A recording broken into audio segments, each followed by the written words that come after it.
Perfect. Then I'm ready to start the 7-minute speech, and we will begin now. We affirm that the Supreme Court of the United States should establish 20-year term limits for its justices. First, the most common proposal for term limits, a 20-year term, means that the president would have the power to nominate one justice every 2 years or 2 justices within a 4-year presidential term. Note that this means that every single president will nominate exactly 2 justices per term, regardless of additional vacancies. This can extend to the length of term where every justice serves for exactly 20 years unless they resign or pass away beforehand. An additional observation we have is that countries that have term limits currently implement amendments and laws that specify that justices receive pensions at the end of their time on the bench in order to preserve judicial independence while they are on the court. This is important to note because if the United States were to implement these 20-year term limits for its justices, it would also be likely to implement an amendment that specifies that they would receive pensions and be paid after their time on the court to ensure their independence while they are still in the Supreme Court. Now, our first contention is the role of the court. Subpoint A is about public trust. Current public trust in the Supreme Court is at historic lows and is only declining as time goes on. The majority of the American public does not believe that the Supreme Court is making decisions in their best interests or that the court is in touch with their ideals. This is crucial because it puts our government's legitimacy into question. The only reason that democratic governments, or governments in general, can hold power is the people's trust that the government can uphold their rights. If people do not trust the Supreme Court to adjudicate on their behalf, then the rule of law will begin to deteriorate. The 20-year term limit would ensure that we have new perspectives and justices that reflect the court frequently, allowing for the rule of law to be upheld. It would also decrease the politicization of the court or the public's view that the court is political. Now, with this, we'll move on to subpoint B, which is that justices, when they don't have term limits, become out of touch with the reality of the United States. The longer that a justice spends on the court, the more likely they are to believe that their opinion should reign over the Constitution. The more time that they spend on the court, the more comfortable they get with their power, the more comfortable that they get with their seat on the Supreme Court, and the more that they believe that they can implement whatever opinions they have, as opposed to abiding by the Constitution and cooperating with others and looking at irrational and law. Justices Alito and Thomas have been key examples of this, and they have begun to adjudicate in ways that are highly controversial or viewed as opinionated by the public. Thomas especially, the longest tenured justice, frequently votes against precedent and goes in ways that seem to be reflective of his outlook rather than the law. He often has a statement completely different from the rest of the Supreme Court simply because he follows his own opinion rather than the law, rather than the Constitution, and rather than listening to his peers on the Supreme Court and listening to what I have to say. These problems have only risen because our founding fathers never anticipated that lifespans would be this long. As medical science has evolved, justices are spending decades longer in the Supreme Court than in centuries past. The role of the Supreme Court is to interpret the Constitution without bias as much as possible. The court can no longer fulfill this role if they see their judgment as above the doctrine. Term limits must be enacted in order to minimize this impact. Yes? I'm just curious about your plan text. Are you saying that judges will be able to be reelected? No, the term limit of 20 it'll be like years. Right, so the term limit of 20 years means that they are on the court for only 20 years, and that is it. That's a good clarification point. Now, term limits must be enacted in order to minimize the impact of getting out of touch with the citizens of the United States, as justices would serve much less time and have less opportunity to view themselves as having an opinion above the law or the Constitution or rational reasoning. Our second contention is about a term called strategic retirement. Another issue the Supreme Court faces without term limits is called strategic retirement. Justices on the court choose when they retire based on their political preferences. They wait until a president of the same political party is in office so they can secure a replacement of the same ideological view. For example, in recent times, we saw Justice Ruth Bader Ginsburg try to hold on to office until the president was in power that she agreed with. In news interviews during Trump's presidency, she even explicitly told reporters that she would not retire until a new president was installed. We also saw this with Kennedy, who waited for Trump's presidency in order to tell Trump to ensure that Kavanaugh was his replacement. Trump then implemented Kavanaugh as Kennedy's replacement in order to ensure that another ideological Republican justice was on the court to continue Kennedy's rule. Now, the effects of these strategic retirements are drastic. Firstly, they create a cycle. Justices choose to strategically retire when their successor is guaranteed to have the same ideology as them. Instead of changing the doctrine as the public needs it, as society evolves, strategic retirement ensures that a retiring justice ideology is perpetrated for decades, forcing the biases of the courts to remain stagnant. Our Supreme Court doesn't change with the people, it doesn't change with society, and it doesn't change with evolving views. Because of strategic retirement, justices choose specific people who have the same view as them. Secondly, they further lose the public's trust in the court. Studies have shown that the more political that the public views the government, and more specifically, the more political the Supreme Court gets, the less that people trust it. If we don't feel represented, if we feel like the Supreme Court and the government is biased or unjust or doing things that are unfair and almost like a game, then we lose trust in it. And as I outlined before, trust is essential to a democracy and to the United States. Term limits remove the ability for justices to strategically retire, because every justice would have the same amount of years to serve, meaning that influence physically cannot be extended beyond one's term. There's no longer a logical incentive to retire strategically if one's successor will only serve for the remainder of their term. Thus, they will not be able to choose someone to serve for the next 30 years with their same ideals. Thus, because term limits are needed to reinstate public trust and to decrease strategic retirement, we strongly urge a vote for the affirmation. Okay, we thank the government and call upon the opposition for a reply. Okay, we as the opposition, I'll be the speaker, Joshua Gabrielson. For an off-time roadmap, I'll first be going over like the proposition framing. Then I'll be going over our opposition case, just because our counterplan kind of ties into a lot of the rebuttals. And then I'll be going over the proposition case and extending some of those rebuttals. Yeah. First, on the top of case, our opponents, to be clear here, are defending a 20-year term. They say that this will be basically every 2 years, you'll have like a Supreme Court nomination like be enacted, like have someone retire and have someone replace it. However, technically, that would be every 9. Okay, you're breaking up. You're cutting out. Your screen is frozen. Oh dear. I think he can just come over to this computer and argue. It should be fine. Sorry, we're working it out. Yeah, if you guys are having problems, you might want to stick to one machine. Okay. It's my hotspot was too far away. Okay. It should be fine. I think I can. He's gonna try one more time, and then if that doesn't work, we can do that. Okay. Well, are you both using the same hotspot on the phone? No, we're using different ones. His was just far away. I think it should be good now. I brought my phone over here. Can you all hear me? We can. Yes, we can hear you. Oh, there we go. Okay. Government, you can hear them, right? Yes, we can. Mm-hmm. Okay.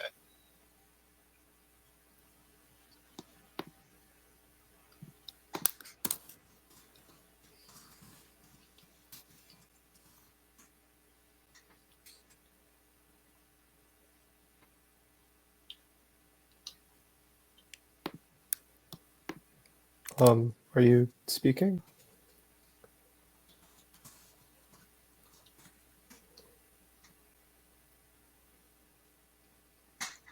Oh boy.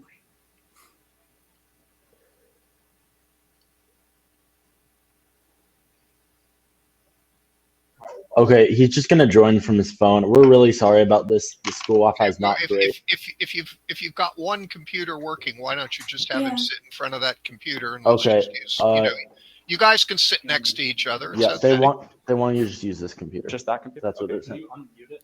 Yeah. Yeah. Okay. Let me disconnect my earbuds and then we're good to go. Sounds good. Okay. We'll put it in between and like swap between. Okay, Yep. so turn on the volume up. All right. Okay, we'll full screen this. Okay, can you guys hear me? Yes, we can. Yes. Okay. Did you hear my roadmap, or do I need to do that again? The roadmap was fine. You had just gotten about 15 seconds into your speech, so why don't you start your speech from the beginning? Okay, I'll start my speech from the beginning. Yeah, that's fine. Okay. Yeah. Here we go. First of all, they talk about how they're defending a 20-year term limit, and they say that this means nominations every other year. However, this would only occur with an 18-year cycle, so this means it doesn't work clearly. And like cleanly. This means that some presidents would be able to nominate 3 judges, and some presidents would only nominate 1, which is just we say that that's not an ideal like length. Secondly, they say that pensions will come at the end of like your term limit.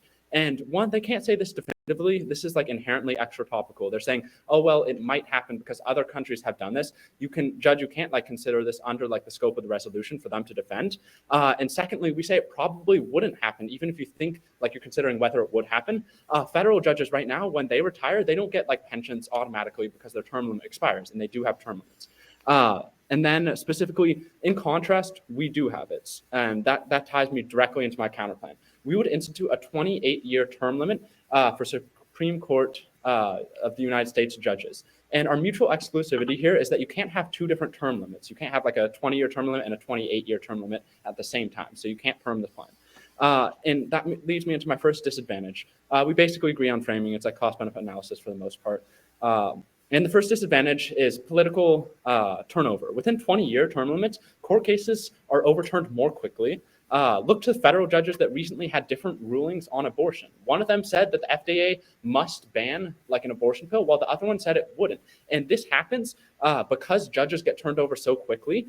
Magistrate judges in the United States serve for 8 years, which means that you have like this rotation of judges, each with differing political views, and that this is inherently confusing both to consumers and medical providers who have to keep up with the latest like legislation as it is being continuously like redetermined what is legal and what is not. However, on our side, we have this happen less because you have more stable term limits of 28 years.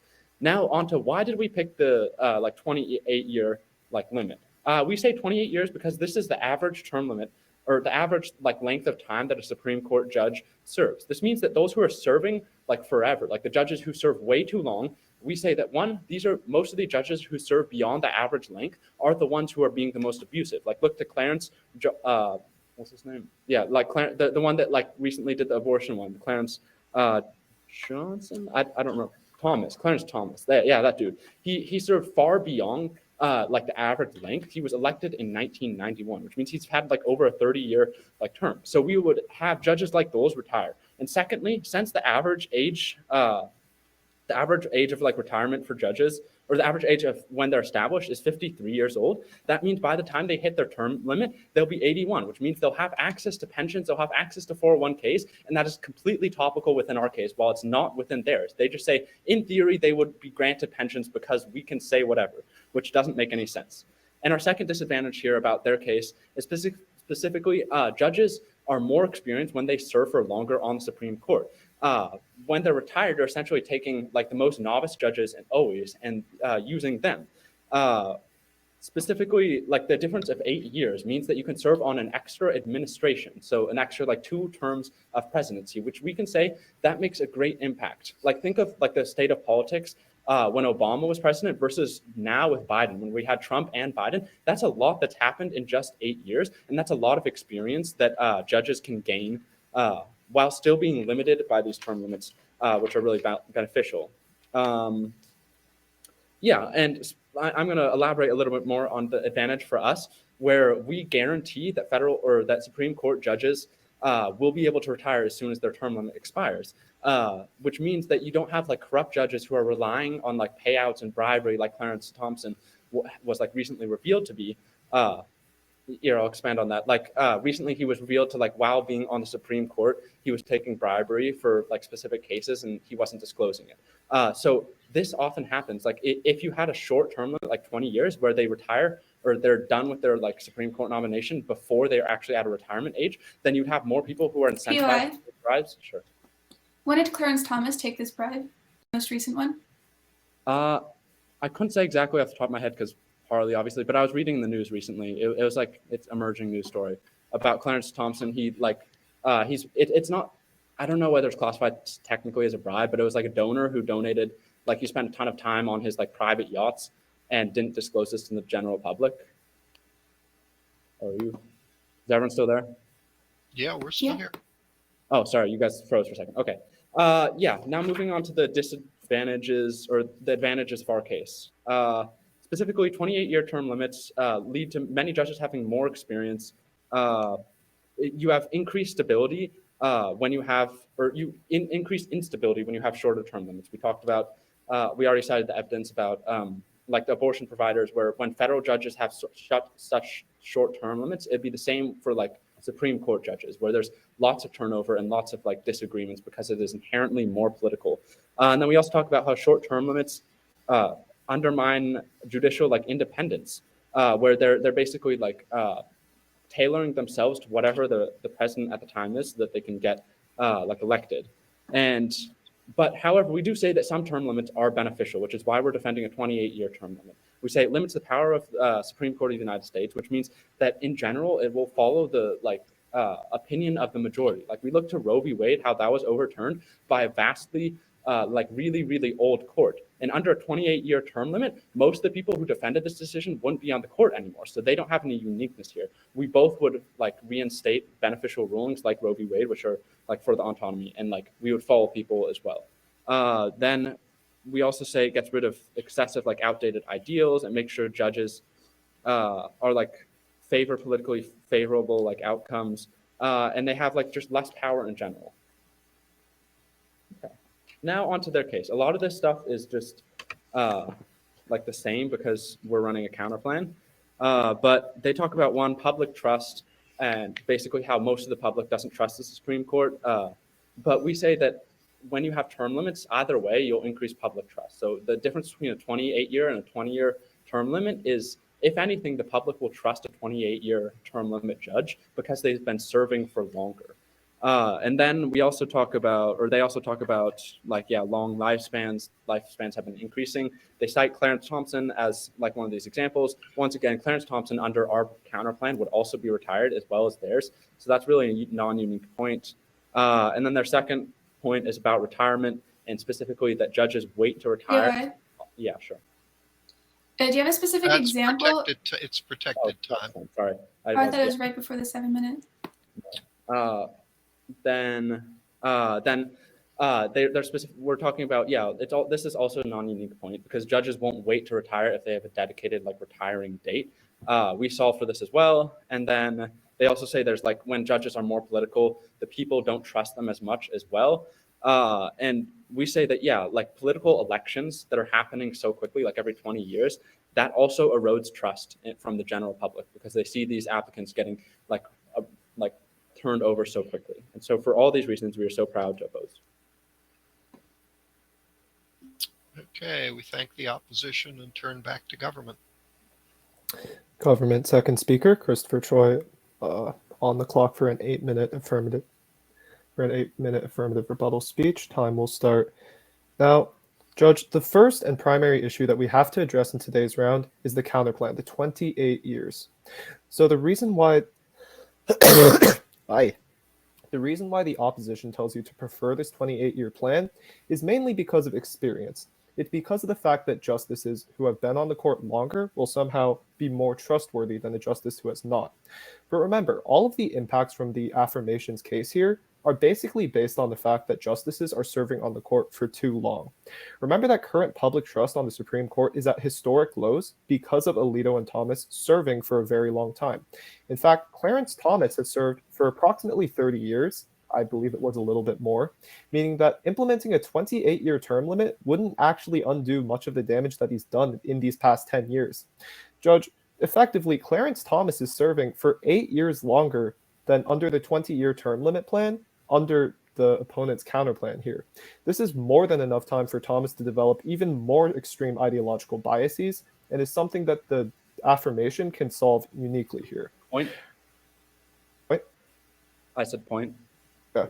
Are you taking it? But would Thomas have like resigned or had to be like phased out before the Roe v. Wade ruling? So like basically like the biggest core issue he overturned wouldn't have like happened if we had our plan too. Well, Roe v. Wade was overturned because 3 new justices joined the court at once, not because of Thomas himself. But also, Thomas would still have done 8 years of damage. Like even in the best case scenario where he's not there and the ruling doesn't get overturned, Thomas was still on the court for 8 years longer under the negations plan here because of the fact that their term limits are 28 years as opposed to 20. This can link back to the affirmation's impacts of becoming out of touch through the ivory tower. Remember that the longer a Supreme Court justice spends on the court, the more out of touch they become. This is crucial because the entire role of a Supreme Court justice is to adjudicate based purely off of the Constitution rather than outside biases. Yes, biases are inevitable. That's why we do need term limits. But it's also crucial that justices adjudicate based off of the doctrine rather than their own opinions. And the longer that a justice spends on the court, the more experience they garner while they're on the court, the more likely it is that these justices will adjudicate purely based off of what they believe. Remember that Thomas writes dissenting opinions that are completely off base with literally everyone else on the court. Alito has gone in the same direction in recent years. These are both justices that have served much longer than 20 years, and these are 2 justices that likely would not have been phased out under the 28-year term limit plan. Obviously, Thomas might have, but Alito would likely still be here. All right. Let's go talk about the second point, how justices are more experienced on the Supreme Court and how they retire right after. The main link here is experience, that more experienced justices are better. But Judge, firstly, more experienced judges are not better. Every single justice goes through the same process to get to the Supreme Court. They get their whole life story looked at. They go through legal college. The majority of them are Ivy League school graduates. There's no difference in qualification between an additional 5 years on the court or not. And even in the opponent's best case scenario where they're somehow more qualified to adjudicate based off of legal credentials, this isn't actually an argument for the negation because of the fact that the ivory tower and the fact that justices will choose their own opinions rather than the Constitution means that the more experience a judge has, the more likely they are to not fulfill their fundamental role. Judge, it's better for Supreme Court justices to be marginally less experienced than for them to judge based off of other things than the Constitution. In addition, they give no examples of how a more experienced judge has made better decisions. We have shown you how experienced judges, such as Clarence Thomas, make decisions based off of nothing compared to everyone else. And we've also shown you specifically how Clarence Thomas will write those dissenting opinions that are off base. Judge, clearly, experienced judges can't be considered to be better judges because the fact that they don't judge based off the Constitution. This clearly takes out the more experienced argument. But the second response here is that basically every judge will continue to have the same qualifications. Again, Ivy Leagues. All these justices are having the same legal requirements. The Supreme Court is a rigorous process. Experience does not mean competency. All right. Let's talk about the bribery argument, how Clarence Thomas took bribery for specific cases. Firstly, Clarence Thomas took bribes while serving longer than 20 years. I believe our opponents talk about how this was a recent news story. This means that Clarence Thomas took these bribes while he had been on the court for a very long time. In fact, longer than 20 years. In fact, if we're looking at the big picture, the majority of Supreme Court justices, even when they have served much less than 30 years in the past, have never taken bribes. Just because Clarence Thomas is not a good person and has decided to take the path of bribery over everything else does not mean that this is solved under either world. Fundamentally, this isn't any offensive argument because Thomas took the bribe while he served on the court for a long time. In addition, justices serve for less than 20 years all of the time. Why is Clarence Thomas our only example of a justice that's taken a bribe? There's no solvency under this argument, and even if we don't have pensions, when the justices retire, they're often at retirement age anyway. This moves into the pensions argument where my opponents talk about how basically there's no compensation for justices when they're off the court.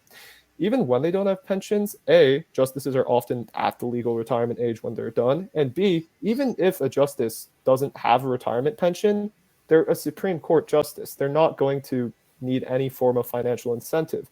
If they wanted monetary incentive, they would have picked a different profession than a Supreme Court justice, because the Supreme Court justices ultimately don't get paid more than everyone else. All right. So let's go back, take a step back, and address political turnover. Firstly, again, 20 years having more turnover is a good thing.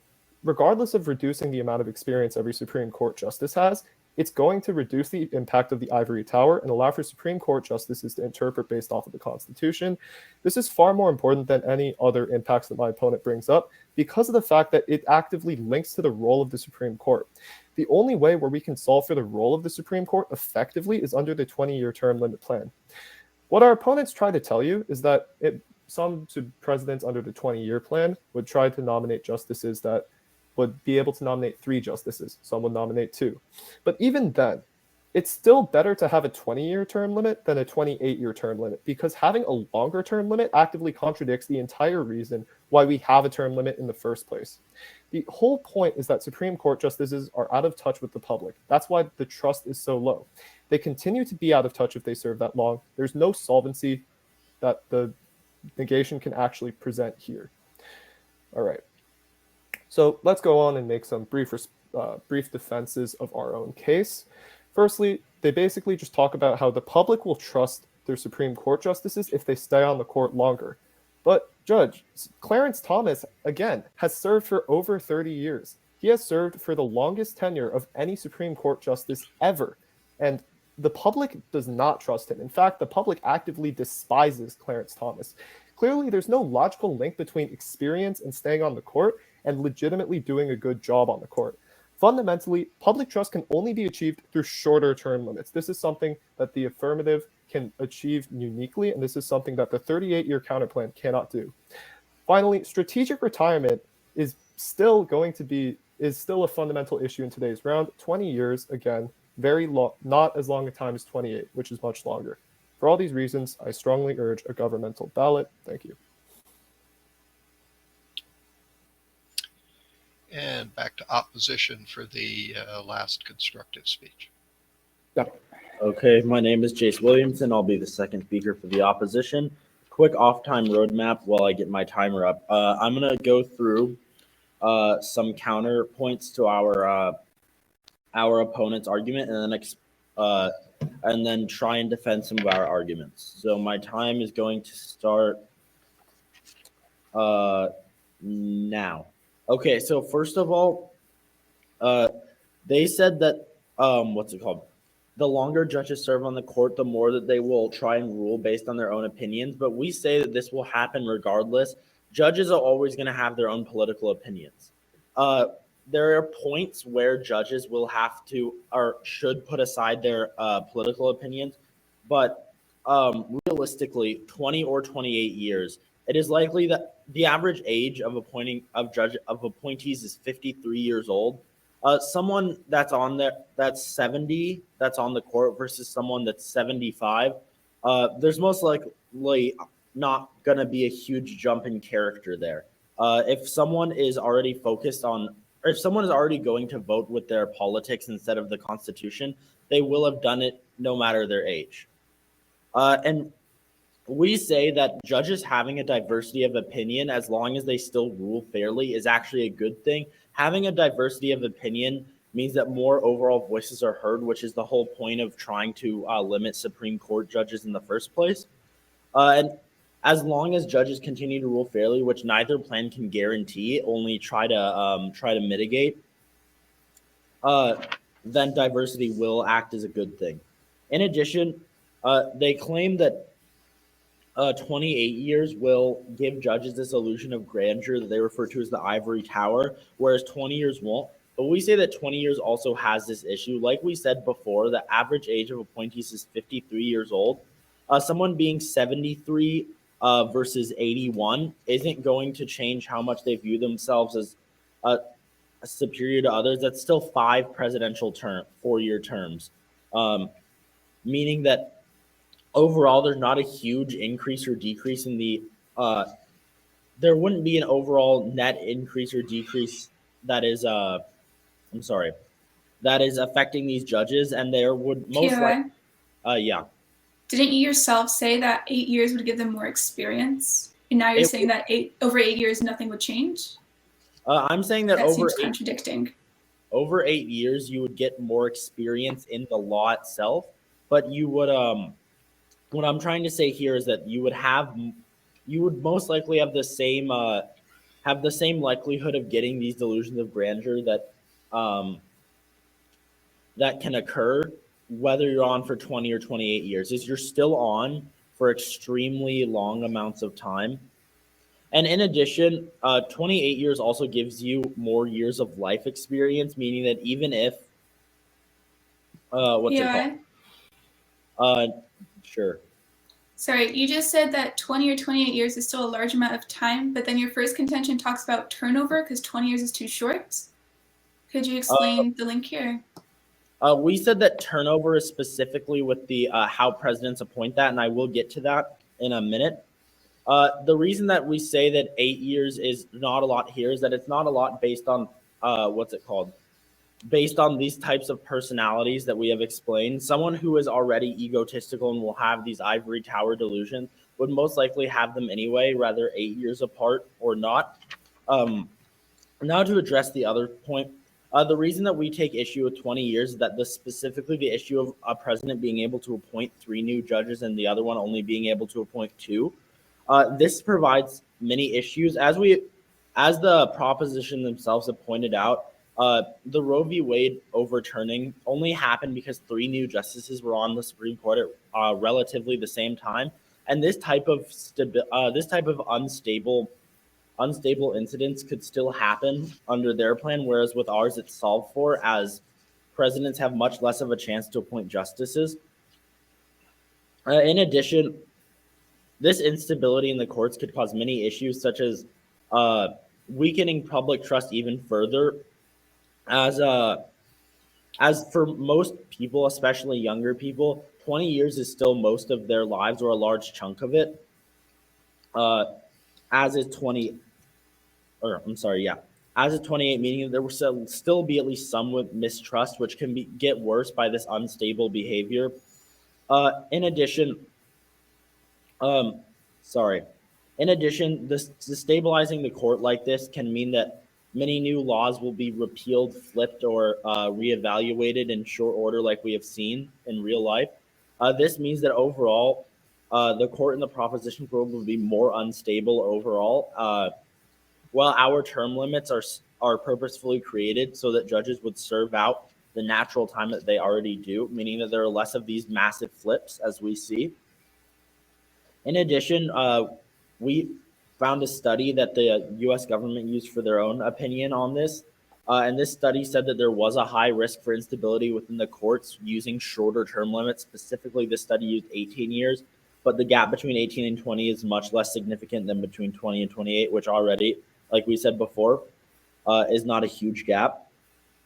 In addition, we said before that 20 years undermines judicial independence, and we continue to affirm this because 20 years interferes with the natural process.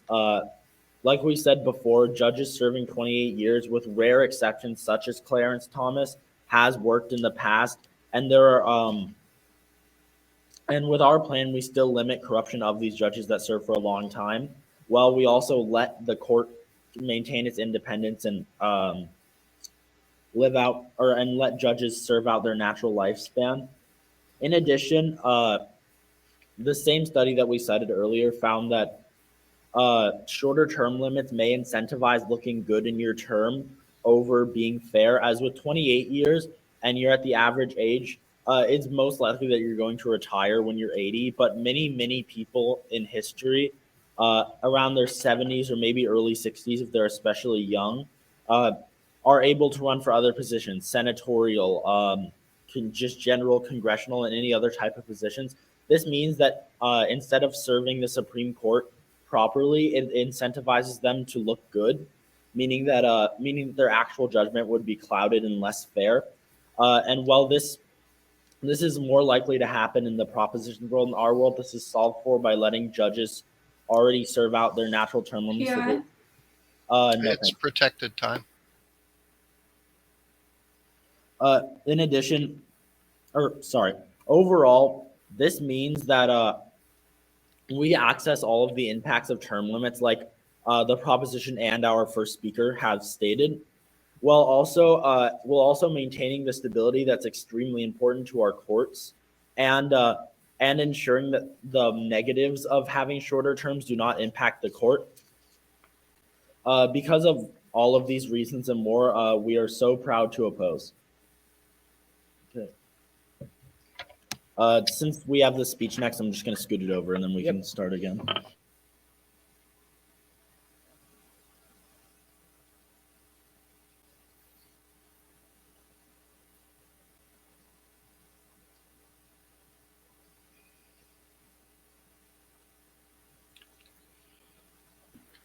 Okay, this will be my 4-minute reply speech, I believe it's called. For an off-time roadmap, I'll be going over an overview of the round, which will include some arguments that we made earlier about fiat. Then I'll be going over the 3 key voting issues that sign an opposition ballot. Okay. First, on an overview of the round, we both conceded definitions, and hasn't been really any clash here. The counterplan, they don't perm, so it also flows through, so nothing really here. But specifically on fiat, they're not allowed to fiat judge retirement. They don't respond to our point saying that they can't fiat this. So it means that in this speech, you cannot evaluate any impacts they say that will be beneficial if judges are able to access retirement. We provide 2 warrants here just to refresh you. 1, federal judges already don't have any retirement guaranteed in the status quo with their term limits, which means that Supreme Court nominations probably wouldn't have any guaranteed retirement after their given term limit expires either. And secondly, people would be forced to retire at 73 years old under their plan, given that the average nomination age for a Supreme Court justice is 53. Which means that they wouldn't have access to 401k, they wouldn't have access to IRA, Roth IRA, or pension either, which means they wouldn't be able to actually retire and they would be forced to do other things.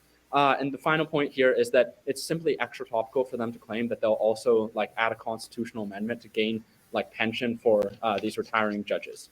However, we solve for this specifically because the average age of a retired judge would be 81, which means you would have access to Roth IRAs, to 401ks, and to all your retirement accounts that you will have. So that leads us into the first voting issue for the opposition, retirement age. They can't guarantee, but we can, which means this leads to reduced bribery. Specifically, we say that Clarence, or one of our warrants is Clarence Thompson accepted bribes after serving for 32 years, which means that under both sides, we would stop him from doing this. But specifically on our side, the reason that most judges would and do in the status quo accept bribery is because they need money for their retirement.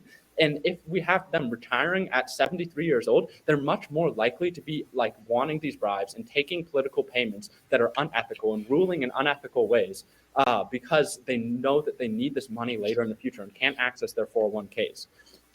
This would increase bribery by a lot. Their only response to this is that judges are already rich. And I'm saying in response to this that you would have to be, if you had a 20-year term limit, you'd have to be rich, which just proves our points. And then overall, this would just reduce court corruption, which is essential for the people of the United States to have a less corrupt Supreme Court, which is one of the main issues at the round. Now, the second point of clash really was about experience. Our opponents claim you would gain no experience in 8 years, but I would just like the judge to consider how much the world has changed in 8 years. We had a pandemic. We had Donald Trump as our president. We had Biden. We've had fires in our area. There's been so much that's happened over 8 years, and we're not saying it's legal experience that's being changed. That's what our opponents misconstrue. We're saying that there's more life experience that the judges have gone through. For example, the rise of social movements like Stop Asian Hate or Black Lives Matter, all that is the life experience that you can gain from actually having another 8 years to serve on the court. It's not legal experience because obviously they all are legally qualified. Now, their only refutation to this is about the ivory tower. They say that within this 8 years of time, you'll the switch from at 20 years, you're not corrupt, but at 28 years, you are corrupt. Judge, just think about this logically. It's not that simple that after 28 years, you start having an ivory tower complex. We say that the Ivy League people who are already going in here already have this complex and that 8 years won't foster it anymore. Okay, and now on to our final and third voting issue is stability. We give you warrants about how federal judges already with term limits that are shorter are unstable. Like, look to the example of how abortion pills were both that was forced by the FDA to ban it and forced by the FDA to approve it within different federal judges. This is something that goes unrefuted by them. And it just shows how when you have two short term limits, then that's really detrimental because you have conflicting rulings that is really bad for the people. And in addition, we talk about how 3 judges could be appointed, which is harmful because they agree that Roe v. Wade was overturned with 3 judges alone. And for these reasons, we oppose. And the Prime Minister to conclude the round. Correct. All right. I have a 5-minute last speech. Is everybody ready? Great. 5 minutes, and I will begin now. My opponents start off their speech by saying that there is no clash on definition. However, note that they never responded to a specific point or definition about how we illustrated that it would be 1 justice nomination every 2 years, even with the 20-year term limit. Now, this is given to their point in which they repeatedly try to say that some presidents would appoint 3 justices, where other presidents would only appoint 1. Given that a justice will be nominated every single 2 years, this is not possible. Thus, this argument about the stability and how it would be uneven going back and forth in the Gov plan does not stand. Now, their first voter issue was about retirement age, and they explained that most justices accept bribery, and with a shorter term limit, they'd accept it even more. Note, Judge, that the only example of bribery that they have given you is of Clarence Thomas after he was on the court for more than 20 years. Thus, they have no solvency for this. Now, on the retirement age, they say that because under a 20-year term limit, most justices would retire at age 73, they would still look for jobs, especially because they don't have access to the IRA. 2 problems with this. Firstly, the retirement age of the United States is 67 years. Thus, they would be retiring 6 years after the retirement age and would be more than happy to retire. Secondly, IRA, you're able to withdraw money from the IRA at age 59. This is much before the 73 years at which the justices would retire. Thus, they not only would they be able to retire, but they would also be having access to their IRA. This completely argues against their first voter issue about POL. First, what? Okay, time stops. What's your point of order? My point was that specifically citing the exact the stats about access to the Roth IRA at a specific age. That's new information on the proposition side. That is correct, because you only mentioned Roth IRA in your last 12 minutes of speech. Before, you did state that they would still have before. Okay, let her finish. Your point is clear. She's telling me where you made the point and what she's responding to. Correct. So in your first speech, you did explain that they would retire earlier, and thus they would be able to go out and look for new jobs. They would be incentivized for new jobs. However, you only specifically mentioned that they wouldn't be able to take out IRA in those last rebuttal speeches. Thus, because this is our first chance to respond to those, it is completely valid for me to make this point, because we were not able to make it before. Yeah, looking at my flow, your point in the Leader of Opposition Constructive is that they wouldn't be able to retire after 20 years. You don't mention anything about IRAs or pensions or anything else. So this is a reply to information in the opposition block. I have you at 1 minute 50 seconds in, 3 minutes 10 seconds left, however you run your timer. Perfect. All right, then I will continue. With this, we have responded to their first voting issue, which can be disregarded in this round. Their second voting issue is about experience increasing. They explain that because the world changes, justices change as well. However, they have given you no actual evidence of how spending more years on the court, they've given you no examples of a justice that has spent more years on the court giving better decisions. We, on the other hand, have given you specific examples of people, of justices on the court, to where if they spend more years on the court, they do in fact change, but negatively. They change to where they think that their own opinion is more valuable than the Constitution. It's more valuable than rational reasoning. It is true that they change through those 8 years, but they change in a negative way. Now, this is the main reason you are voting for Gov. It is because with 20-year term limits, we minimize the amount that a justice starts to think that their own opinion is more valuable than the law, than rational thinking. However, with 28 years, this only increases. As we've seen in 28 years, Clarence Thomas has been serving for 30 years, very close to 28 years, and within that time, he has increased his ideological view.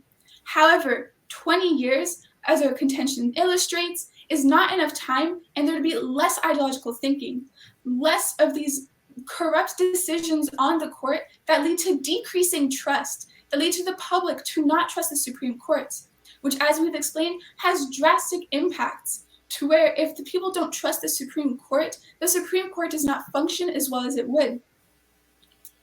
Now, with this is why we strongly urge a Gov ballot. It is because with the time on the Supreme Court, 20 years is the best option for term limits. 28 years, as we explained, is too much time. However, 20 years, in our first contention, we explain that over the time, we give the examples of Justice Alito and Justice Clarence Thomas. They spend longer on the court, and they become more comfortable in their position. They become more comfortable with their power. They become more comfortable with their own opinion, and they start to value the opinion of others. They start to value the opinion of the law and the Constitution much, much less. Because of this, they go against precedent. They don't listen to the Constitution and instead value their own opinion more, which harms the people because they are not making rational decisions. For this reason, because I have efficiently responded to our opponents' voting issues, and because we need 20-year term limits to decrease the ideology of the court, I strongly urge a Gov ballot. Okay, I'll be back. Nope.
Okay, I'm back.